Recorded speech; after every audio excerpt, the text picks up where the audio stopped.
Hey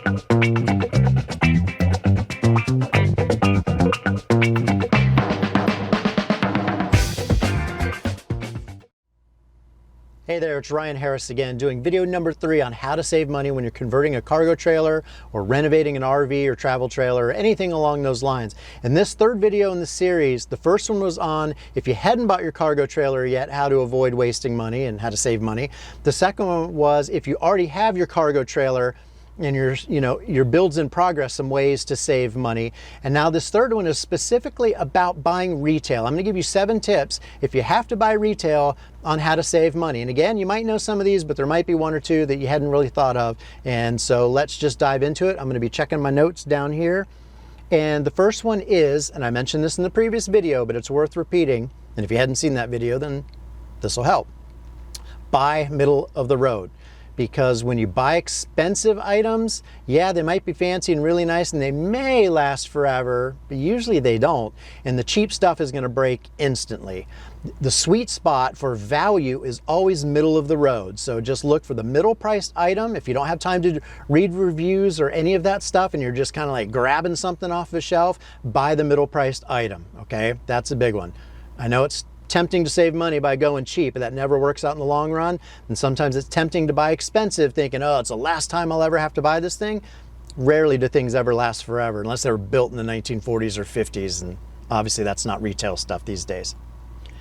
Tip number 2, read your reviews extensively. The devil is in the details when it comes to buying products, especially off of Amazon. So when reading reviews, actually read the reviews. Don't just look at the stars. The reviews have keywords in them. So if you're looking for, if you have a specific question or a concern, you can look for reviews that contain that keyword. That's a big one. I always look at the number of 1-star reviews because if something doesn't work right out of the box or it breaks instantly, that gets a 1-star review.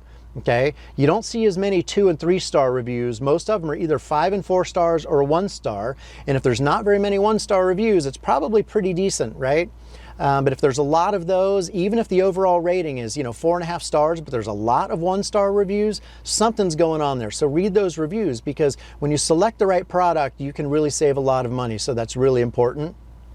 Also, keep in mind though, there's always going to be at least 1 or 2 1-star reviews because people are just weird, let's face it. And people, they order the wrong thing because they didn't do any research and they get mad because they ordered the wrong thing and they blame the product when really it was their fault. So there's always going to be 1-star reviews. So you have to ignore a certain amount of them. But the ones that get into specifics of defects or broken parts or poor customer service, those are the ones you want to pay attention to. Okay, so buy right. That's how you save money. Okay, this should go without saying. When you're in a Lowe's or Home Depot, buy clearance items wherever possible. Almost every row in a Home Depot or Lowe's has an end cap, and those end caps have marked down items that usually have a yellow sticker. And you can find some pretty good discounts there. Not always, but sometimes there'll be like an open box that's missing a part or a piece that's not critical. Something you don't need, and you can save 40 or 50% that way. Other times it's just 10 or 15% off because they're trying to, something is discontinued. There's a big range there, but I always, every time I'm going past those end caps, I'm always scanning it for something I actually need that's on discount. Just don't fall into the trap of buying things you don't need because it's a deal. That's actually not saving money. Something you don't need, even if it's 50% off, that's still, you paid 50% and that's 100% wasted money. Okay, so avoid that trap. Again, Home Depot and Lowe's, save your receipts always so you can return. Of course, these stores will often let you do a return without a receipt, but there's often a discount price, like the minimum price they ever sold that item for in a certain time frame is what they'll give you back. So your refund isn't as much as you actually paid. So you either need to absolutely have the receipt or the cards you use to pay with, because they can scan your card and find a matching purchase and then refund what you paid. So always keep your receipts because there are going to be returns. That's a no-brainer. I just shoved mine in an envelope, but hopefully you're doing the same thing. That's also important to plug those numbers into your spreadsheet. Maybe I should have started this video off with tip number 1 is have a budget, have a spreadsheet, know in advance what you need to buy, and then be systematic about buying it at a discount to save money, okay? So if you save your receipts, you can then come home, plug the actual purchase into your spreadsheet, see how much you're over or under budget. That's always a really good thing to do, okay? The next one is when it comes to lumber, anything that's made out of wood, like building materials, plywood, 2x4s, you know, trim, stuff like that. There is almost always a section in both, you know, Lowe's and Home Depot and similar type retailers in the back, usually near the big panel saw that they use to trim down 4x8 sheets of plywood, with purple tagged stuff, basically the cull, the stuff that's warped, twisted, etc. And you can get 70–80% off sometimes. So if you're doing things that don't require long lengths of wood, like the ceiling, the tongue and groove pine that I used in my cargo trailer ceiling, you know, I was using in lots of cases 3 and 4 foot sections for that. I didn't need 8 or 10 foot long sections. So if 1 foot, the last foot of a board is warped, I can just cut it off and use all the rest of it. And if I paid 20 or 30 cents on the dollar for that piece of wood, that's worth, you know, losing that 1 foot, okay? Now, sometimes the selection of that purple mark stuff is crap, but what you can do is when you're flipping through the racks of lumber or 2x4s or whatever, look for the ones that are damaged or twisted or warped and pull those out, and then flag down a manager and ask, again, provide a reason. Say, look, I've got a project, these would be good, but they're damaged. Look, this one is checked or split or warped or crowned or whatever the case may be. Could you discount it? And don't be afraid to say, could you discount it? You know, the usual purple 70%. Sometimes they say, you know, come on, let's be reasonable, but they'll give you 50% off. The worst I've ever done is 20% off. And when you're buying lots of lumber, that can really add up, okay? So look for the twisted stuff, get a manager and ask for the discount. You'll probably get it. That's the tip.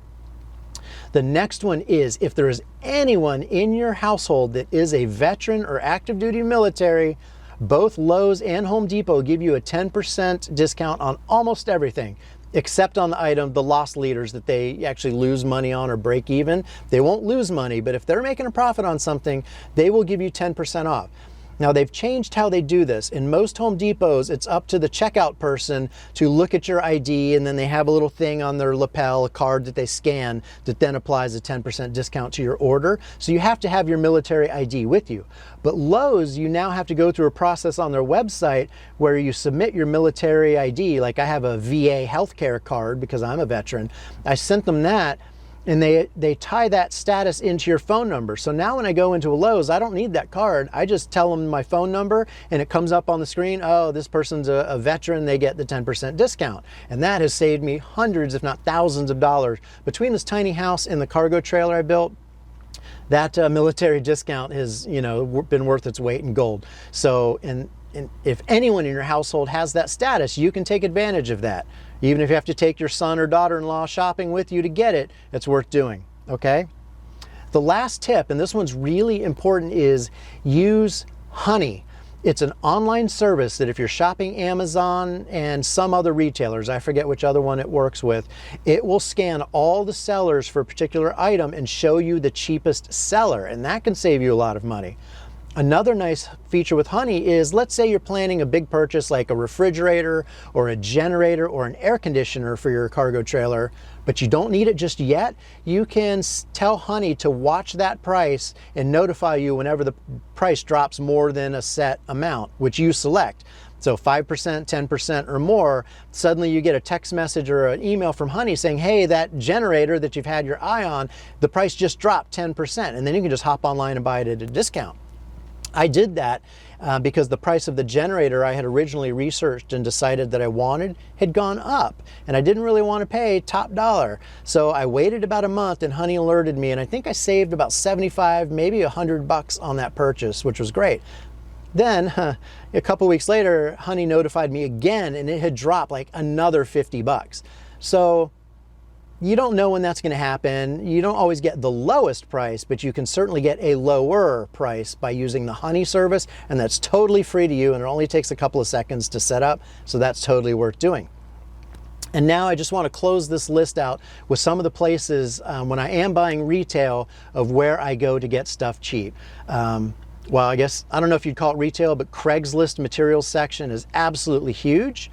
Habitat for Humanity has resale stores that sometimes you get brand new stuff there, but it's priced as if it's used, kind of like Goodwill for building materials. So that's really nice. Certain states have thrift stores that are great for this. Like Idaho has the Idaho Youth Ranch that I used to buy from, where you can get, you know, real brand new stuff, totally cheap.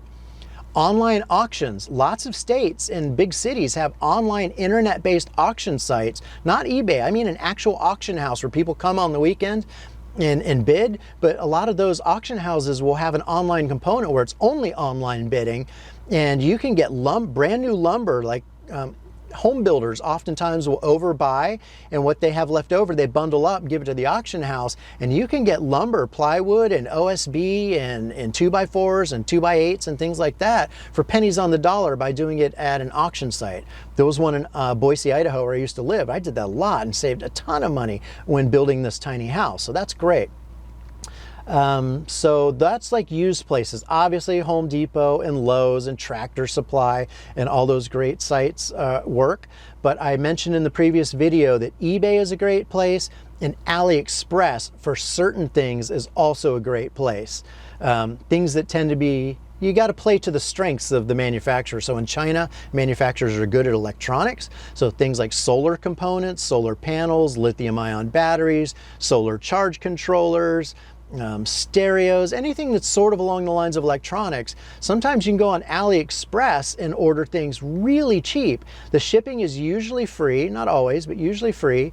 And sometimes there is a wait. Like I had to wait 2 months to get my lithium-ion battery cells, but I saved $2,000 over buying, you know, full retail through Battleborn. So that was totally worth it. And with the COVID thing, you know, the supply chains have been disrupted, so shipping from China can be delayed. But if you're not in a hurry and you buy in advance and do your research and you know you're not going to install that particular thing for a month or two, then go ahead and look on AliExpress.com. You can find some smoking prices there. Just don't do it for everything, because not everything is best when it comes from China, right? So I think that's all of my major retailers. Oh, the last one is overstock.com. You can find really furniture, couches, mattresses sometimes, but things like faucets and vessel sinks and a lot of bathroom and kitchen type fixtures. Overstock has a really good selection for really good prices, and they're pretty good with the return scenario, and they're reputable. The shipping is a little slower than Amazon, and sometimes you do have to pay shipping, but I would say for anyone looking for bathroom or kitchen stuff, shop overstock.com. At least give it a try. And then of course IKEA, especially when IKEA has a closeout or things on sale, okay? But most IKEA stuff, especially their furniture, is particle board, and particle board tends to not last, and it's also very heavy. So if you're building a cargo trailer, weight is a factor, so avoid OSB and therefore IKEA, you know, OSB products whenever possible. But occasionally you can find bookshelves or things that are made out of solid wood that are relatively lightweight and affordable. So IKEA is a great one too, if there's an IKEA in your area. And if there's not, of course, they have a website. Another good one, and probably the last one I'll mention, is Lumber Liquidators. It can be hit and miss too, but they have great prices on almost all kinds of flooring. It started off being, I think, as a lumber excess, you know, leftover lumber site, but now it's really turned into one of the biggest flooring websites. So if you need vinyl or linoleum or click lock or hardwood, whatever you're going with for your cargo trailer conversion, lumberliquidators.com is actually a pretty good site too, so you might want to check them out. Check all those sites out and be a smart shopper. I guess at the end of the day, that is the biggest tip, or all these tips kind of roll up into one, which is be a smart shopper by doing research, selecting appropriately, getting discounts wherever possible, buying, you know, the right way. And if you don't use something, return it, and make sure if you're not returning it, lock it up and treat it well so it doesn't get stolen or damaged, okay? So I hope you enjoyed the tips. If you have some others, absolutely leave them in the comments below the video so that the next person watching can benefit from your wisdom, okay? And of course, like and share, subscribe, all that usual crap, okay? Thanks for watching. I'll see you in the next video. Bye-bye.